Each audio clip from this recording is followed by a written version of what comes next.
اس کے سر پر چمکتا سورج تھا، بائیں طرف خضرو درختوں کے سلسلے تھے اور دائیں جانب دریا کا پانی ایک سفید لکیر کی طرح دکھائی دیتا تھا۔ جوں جوں وہ پڑاؤ سے قریب ہو رہا تھا، اس کی بے قراری بڑھتی جا رہی تھی۔ گھوڑا بگاتے بگاتے اسے اچانک ٹھٹک کر روکنا پڑا۔ اس نے لگامیں کھینچی اور گھوڑا اپنی رفتار اچانک کم کر کے ٹھہر گیا۔ تابان نے غور سے چاروں طرف دیکھا۔ اونچے ٹیلے سر اٹھائے کھڑے تھے، بالکل ویران اور سنسان۔ کہیں کوئی پرندہ بھی دکھائی نہیں دیتا تھا۔ ٹیلوں کے دامن میں کہیں کہیں سرخ اور نیلی ڈنڈیاں گڑی تھی۔ تابان کی ریڑھ کی ہڈی میں سردی کی لہر دوڑ گئی۔ وہ روحتاس اور ہوشمند کو جل دینے کی کوشش میں ایک خطرناک علاقے میں گھس آیا تھا۔ اس نے ایک بار پھر غور سے چاروں طرف دیکھا۔ شک و شبے کی کوئی گنجائش نہیں تھی۔ یہ علاقہ جنگ آسوس کی یادگار تھا۔ دریا کے بائیں کنارے سے یونانی فوج کی پیش قدمی روکنے کے لیے ایرانیوں نے یہاں گہری خندقیں کھودی تھیں اور انہیں شاخوں اور پتوں سے ڈانپ دیا تھا۔ جنگ میں یہ خندقیں بیکار ہی ثابت ہوئی تھی، کیونکہ یونانی فوج نے چند سٹیڈیم دور تنگ وادی میں ہی ایرانی سپاہ کو ڈھیر کر دیا تھا۔ بعد از جنگ گرفتار شدہ فوجیوں نے ان خندقوں کی نشاندہی کی تھی اور سکندر نے اپنی سپاہیوں کو حادثات سے بچنے کے لیے یہاں مختلف رنگوں کی جھنڈیاں نصب کرا دی تھیں۔ تابان ان جھنڈیوں کو خاطر میں لائے بغیر بڑھتا چلا آیا تھا اور کافی دور پہنچ گیا تھا۔ خطرے کا احساس ہوتے ہی وہ گھوڑے سے نیچے اتر آیا اور پریشانی سے ادھر ادھر دیکھنے لگا۔ وہ جانتا تھا ان خفیہ خندقوں میں لکڑی اور لوہے کی میخیں اس طرح ٹونکی گئی ہیں کہ اندر گرنے والا گرتے ساتھ ہی چھلنی ہو جائے۔ دوسرے لفظوں میں ان خندقوں میں گرنا موت کے منہ میں جانا تھا۔ وہ بڑی احتیاط سے چاروں طرف دیکھنے لگا۔ راستے کا انتخاب کرتے ہوئے اسے زندگی میں کبھی اتنی مشکل پیش نہیں آئی تھی۔ چاروں طرف گہرا سناٹا تھا اور اس سناٹے میں ہامتے ہوئے گھوڑے کی پنکاریں دور دور تک گونج رہی تھی۔ جب اسے کچھ سمجھ نہیں آئی تو اس نے فیصلہ کیا کہ اپنے گھوڑے کے نقوش پا پر چلتے ہوئے واپس لوٹ جائے۔ ابھی وہ واپسی کا سوچ ہی رہا تھا کہ اسے اپنے قدموں کے نیچے جنبش محسوس ہوئی۔ اس نے چونک کر دیکھا، مٹی میں دراڑ نمودار ہو رہی تھی۔ اچانک اس کا گھوڑا زور سے ہنہنایا اور تابان نے اس کی پچھلی ٹانگوں کو ایک خلا میں دھنستے ہوئے دیکھا۔ موت اپنی پوری حشر سامانیوں کے ساتھ تابان کی آنکھوں میں ناچ گئی، لیکن اس سے پہلے کہ وہ کچھ کرتا یا کرنے کا سوچتا، زمین اس کے پاؤں کے نیچے سے نکل گئی۔ وہ ہوا میں اڑتا ہوا کئی گز نیچے خندق میں گرا۔ چند لمحوں کے لیے اسے قطعی معلوم نہیں ہوا کہ وہ کہاں گرا ہے۔ سر پر لگنے والی چوٹ سے آنکھوں میں ستارے سے ناچ گئے تھے۔ پھر اس نے دیکھا وہ اپنے گھوڑے پر اوندا پڑا ہے۔ چوبی میخیں گھوڑے کے جسم میں دھنسی ہوئی تھی اور وہ جان کنی کے عالم میں لرز رہا تھا۔ تابان تڑپ کر گھوڑے سے نیچے اترا۔ خندق میں دور تک میخیں گڑی ہوئی تھی۔ ان کے نوکدار سرے کسی کے لیے بھی جان لیوا ثابت ہو سکتے تھے۔ تابان کی خوش قسمتی تھی کہ وہ اپنے گھوڑے کے اوپر گرا تھا اور ٹانگ پر معمولی خراش کے سوا کوئی زخم نہیں آیا تھا۔ دیکھتے ہی دیکھتے گھوڑے کا جسم خون سے خالی ہو گیا۔ تابان نے اس کی بے نور آنکھوں میں جھانکا اور دل محسوس کر رہ گیا جیسے سکندر کو بیوسی فالس عزیز تھا، یہ گھوڑا تابان کو عزیز تھا۔ یہ اس کے لیے اس ہستی کی طرف سے تحفہ تھا جس پر تابان اپنی ہزار زندگیاں بھی قربان کر سکتا تھا۔ اس نے نمناک آنکھوں سے گھوڑے کے عیال پر ہاتھ پھیرا اور خالی نظروں سے اس کے بہتے خون کو دیکھنے لگا۔ یہی وقت تھا جب اسے خندق کے کنارے سے کچھ دوری پر انسانی آوازیں سنائی دی۔ یوں لگتا تھا کہ ان ٹیلوں کے درمیان کچھ لوگ موجود تھے اور انہوں نے تابان کو خندق میں گرتے دیکھ لیا ہے۔ اب وہ ایک دوسرے کو پکارتے اور آپس میں تیز تیز باتیں کرتے خندق کی سمت آ رہے تھے۔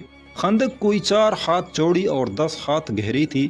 کسی کی مدد کے بغیر اس میں سے باہر نکل آنا اس کے لیے ممکن نہیں تھا۔ وہ بے تابی سے آنے والوں کا انتظار کرنے لگا۔ ان کی تعداد 8-10 سے کم نہیں تھی اور وہ اس علاقے سے اچھی طرح واقف تھے۔ جب آنے والے خندق کے بالکل قریب پہنچے تو تابان کی امیدوں پر اوس پڑ گئی۔ آنے والے یونانی زبان میں باتیں کر رہے تھے، یقیناً ان کا تعلق یونانی فوج سے تھا۔ تابان کا اندازہ درست ثابت ہوا۔ اس نے خندق کے کنارے پر باوردی سپاہیوں کی ایک لمبی قطار دیکھی۔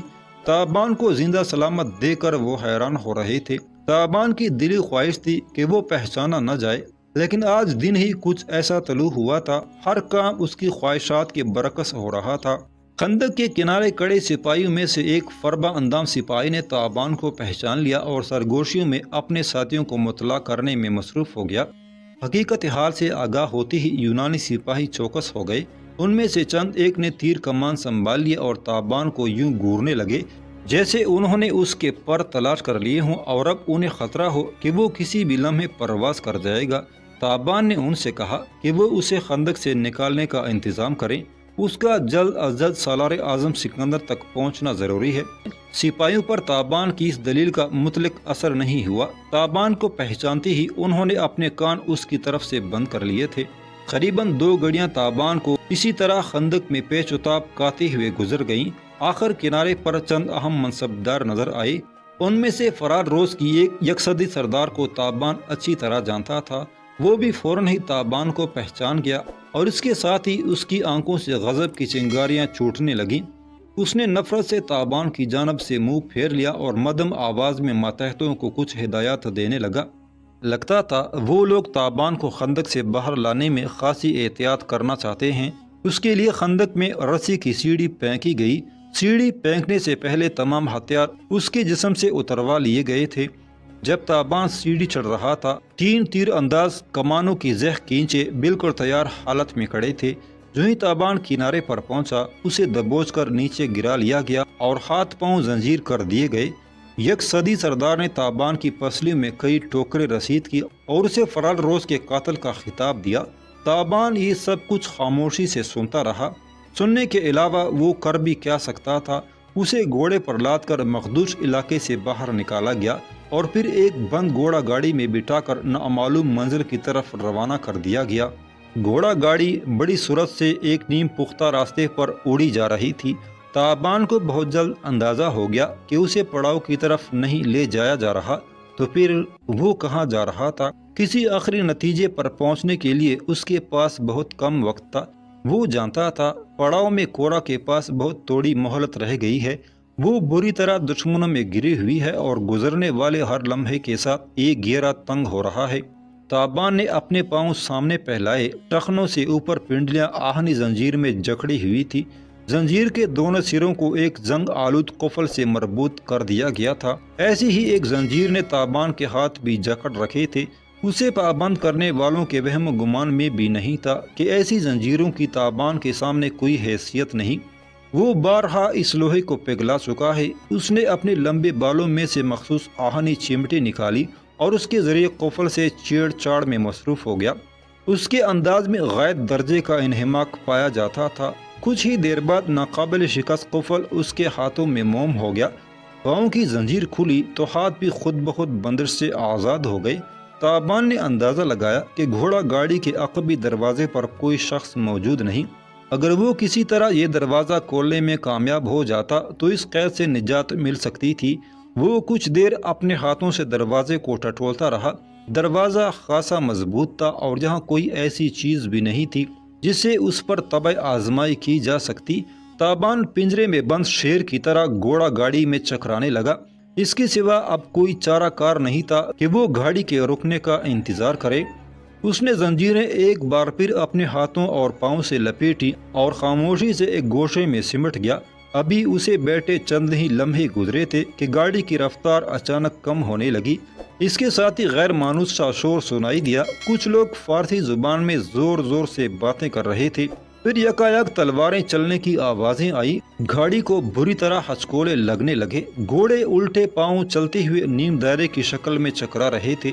تابان کو محسوس ہوا کہ گھوڑا گاڑی کے یونانی محافظوں پر چند ایرانی گھوڑ سواروں نے حلہ بول دیا ہے۔ تابان زور زور سے دروازہ کھٹکھٹا رہا تھا۔ اس کے ساتھ اس کے کان باہر سے آنے والی آوازوں پر بھی لگے تھے۔ جلد ہی گھوڑا گاڑی کے ارد گرد ہونے والی لڑائی کا فیصلہ ہو گیا۔ اس لڑائی میں نوارد گھڑ سوار کامیاب رہے اور یونانیوں کو تہ تیغ کر دیا گیا یا بگا دیا گیا۔ گاڑی کا اکلوتا دروازہ ایک جھٹکے سے کھلا اور تابان نے اپنے سامنے چند نقاب پوشوں کو دیکھا۔ ان کے ہاتھوں میں عریاں تلواریں تھی اور وہ لڑائی کے سبب ہانپے ہوئے تھے۔ دروازہ کھلتے ہی تابان باہر نکل آیا۔ یہ درختوں سے گری ہوئی ایک سنسان جگہ تھی۔ ایک گرد آلود راستہ درختوں کے درمیان سے بل کھاتا دور تک نکل گیا تھا۔ اس راستے پر 3 یونانی سپاہیوں کی لاشیں پڑی تھی۔ ایک لاش گاڑی پر اس طرح پڑی تھی کہ نصف دڑ ہوا میں جھول رہا تھا۔ ایرانی نقاب پوش اپنے حلیے اور طور اتوار سے قبائلی ڈاکو نظر آتے تھے۔ ان کا سردار گھٹے ہوئے جسم کا ایک لہیم شہیم شخص تھا۔ اس نے اپنی خون آلود تلوار نیام میں رکھ کر نقاب اٹھایا تو تابان ششدر رہ گیا۔ وہ اس کے یک ہزاری دستے کا ایک سردار تھا۔ اس نے جلدی سے آگے بڑھ کر تابان کے ہاتھوں کو بوسہ دیا اور پھر فوجی انداز میں تعظیم پیش کر کے ساکت کھڑا ہو گیا۔ تابان نے پوچھا، تم یہاں کیسے؟ وہ بولا، سردار، آپ کے وفادار آپ کے لیے اس کے علاوہ اور کچھ نہیں کر سکتے تھے۔ کیا مطلب؟ تابان نے پوچھا، سردار، پڑاؤ میں کچھ لوگ آپ کے خلاف سرگرمی سے کارروائیاں کر رہے ہیں۔ آپ کی پیاری کنیز کورا کو بھی آپ سے وفاداری کی سزا دینے کی کوشش کی جا رہی ہے۔ سردار شلال اس کے در پہ ہے، وہ کسی بھی طرح اسے اپنے جال میں جکڑنا چاہ رہا ہے، اور اگر میرے اندیشے رائیگاں نہیں تو وہ اپنی اس کوشش میں کامیاب بھی ہو چکا ہے۔ تابان کے رگ و پے میں بجلی سی کھوند گئی۔ کیا کہہ رہے ہو؟ اس نے اپنے ماتحت کا گریبان پکڑ کر اسے جھنجھوڑ دیا۔ وہ آزردگی سے بولا، ابھی تھوڑی دیر پہلے معلوم ہوا ہے کہ کورا ایک خادمہ کا بیس بدل کر پڑاؤ سے فرار ہو گئی ہے اور متلاشی دستہ اس کے تعاقب میں گیا ہے۔ مجھے یقین ہے کہ کورا کو کسی جال میں الجھایا گیا ہے۔ سردار شلال پڑاؤ میں اس تک رسائی حاصل نہیں کر سکتا تھا، لہٰذا اس نے جان بوجھ کر فرار ہونے کا موقع دیا ہے۔ تابان بات کی تہہ تک پہنچ رہا تھا اور اس کے ساتھ ہی اس کا چہرہ زلزلوں کی آماجگاہ بنتا جا رہا تھا۔ اس نے پوچھا، کیا سردار شلال پڑاؤ میں ہے؟ ماتحت سردار کا جواب نفی میں تھا۔ اس نے کہا، جناب، یہی بات تو زیادہ تشویشناک ہے، سردار شلال بھی پڑاؤ میں نہیں ہے۔ تابان نے اپنے ماتحت سردار سے کچھ ضروری معلومات حاصل کی، ضروری ہتھیار اور ایک تیز رفتار گھوڑا لیا اور کورا کی تلاش میں جانے کے لیے تیار ہو گیا۔ ماتحت سردار نے خواہش ظاہر کی کہ وہ اور اس کے تمام ساتھی تابان کے ساتھ رہنا چاہتے ہیں، لیکن تابان نے انہیں سختی سے منع کر کے واپس بھیج دیا۔ وہ اپنے ان خیرخواہوں کو اپنے ساتھ خطرات میں جھونکنا نہیں چاہتا تھا۔ انہوں نے جو کچھ کیا تھا یہ بھی ان کی استطاعت سے باہر کی بات تھی۔ تابان نے گھوڑے کو ایڑ لگائی اور دریا کی سمت روانہ ہو گیا۔ ماتحت سردار کی فراہم کردہ اطلاع کے مطابق یونانی فوج کا متلاشی دستہ کورا کی تلاش میں اسی راستے پر روانہ ہوا تھا۔ تابان دریا کے ساتھ ساتھ شمال کی طرف جا رہا تھا۔ اسے معلوم تھا کہ چند کوس آگے ایک برباد شدہ قلعہ کے قدیم کنڈر موجود ہیں۔ اگر کورا اس سمت میں گئی ہے تو اس وقت وہ کنڈر ہی اس کا مسکن ہو سکتے تھے۔ ممکن تھا کہ وہ خود وہاں چھپ گئی ہو، اور زیادہ ممکن یہ تھا کہ سردار شلال یا اس کے ساتھی اسے قابو کر کے وہاں سے لے گئے ہوں۔ تابان کے ماتحت سردار نے بھی اس امکان کا اظہار کیا تھا۔ یہ سپہر کا وقت تھا، تیز چمکیلی دھوپ میں ہر چیز اپنے اصل رنگ میں چمک دمک رہی تھی۔ تابان نے تھوڑا سا آگے جا کر عام راستہ ترک کر دیا اور ایک نسبتاً دشوار گزار راستے پر گھوڑا بھگاتا کنڈرات کی جانب بڑھنے لگا۔ وہ شام سے تھوڑی دیر قبل ان کنڈروں تک پہنچ سکا۔ گھوڑا کچھ فاصلے پر درختوں میں باندھنے کے بعد وہ دھبے قدموں قلعے کی طرف بڑھا۔ عقل مندی کا تقاضا یہ تھا کہ وہ اس مہم جوئی کے لیے اندھیرا پڑنے کا انتظار کرے، لیکن صورتحال تاخیر کی اجازت نہیں دیتی تھی۔ اگر کورا اس منتقم المزاج شلال کے قبضے میں آ چکی تھی تو ہر لمحہ قیمتی تھا۔ وہ ایک نسبتاً محفوظ مقام سے کنڈر میں داخل ہوا اور بڑی احتیاط سے اندرونی حصے کی طرف بڑھنے لگا۔ شلال کے شیطانی منصوبے کو پائے تکمیل تک پہنچانے کے لیے یہ سنسان جگہ بے حد موزوں تھی، لیکن نہ جانے کیوں کنڈر میں داخل ہوتی ہی تابان کو یہ احساس ہونا شروع ہو گیا تھا کہ سردار شلال اس طرف نہیں آیا۔ کنڈروں میں اتھاہ خاموشی تھی، گرد آلود قطعات پر کہیں قدموں کے نشان نظر آتے تھے اور نہ ہی کہیں کوئی گھوڑا بندھا ہوا تھا۔ تابان بڑی احتیاط سے کنڈر کے اندرونی حصوں میں پہنچا، لیکن اسے کہیں کوئی ذی نفس دکھائی نہیں دیا۔ اس کے دل میں امید کی کرن روشن ہونے لگی، کہیں اس کے خدشات غلط تو نہیں تھے۔ ہو سکتا تھا کورا واقعی فرار ہونے میں کامیاب ہو گئی ہو، یا پھر ماتحت سردار کی اطلاع ہی غلط ہو۔ وہ دیر تک قلعے کے پرہیبت کنڈروں میں گھومتا رہا اور تہہ خانوں اور سرنگوں میں جھانکتا رہا۔ شام گہری ہو گئی اور کنڈرات میں کچھ بھی دکھائی دینا بند ہو گیا تو اس نے گھوڑا سنبھالا اور ایک بار پھر دریا کے کنارے کنارے آگے بڑھنے لگا۔ اس رات تیسرے پہر تک وہ یوں ہی بھٹکتا رہا، نہ کورا کا کوئی سراغ ملا اور نہ سردار شلال کا۔ آخر وہ یہ سوچنے پر مجبور ہو گیا کہ اب کورا کو پڑاؤ میں دیکھنا چاہیے، لیکن پڑاؤ میں داخل ہونا کوئی آسان کام نہیں تھا۔ یہ اپنے پاؤں پر چل کر موت کے منہ میں جانے والی بات تھی۔ تابان شدید تذبذب کے عالم میں ایک درخت تلے کھڑا تھا جب کسی کے کراہنے کی آواز نے اسے چونکا دیا۔ درد و کرب میں ڈوبی ہوئی یہ آواز کچھ فاصلے پر زیتون کے گنجان درختوں سے آئی تھی۔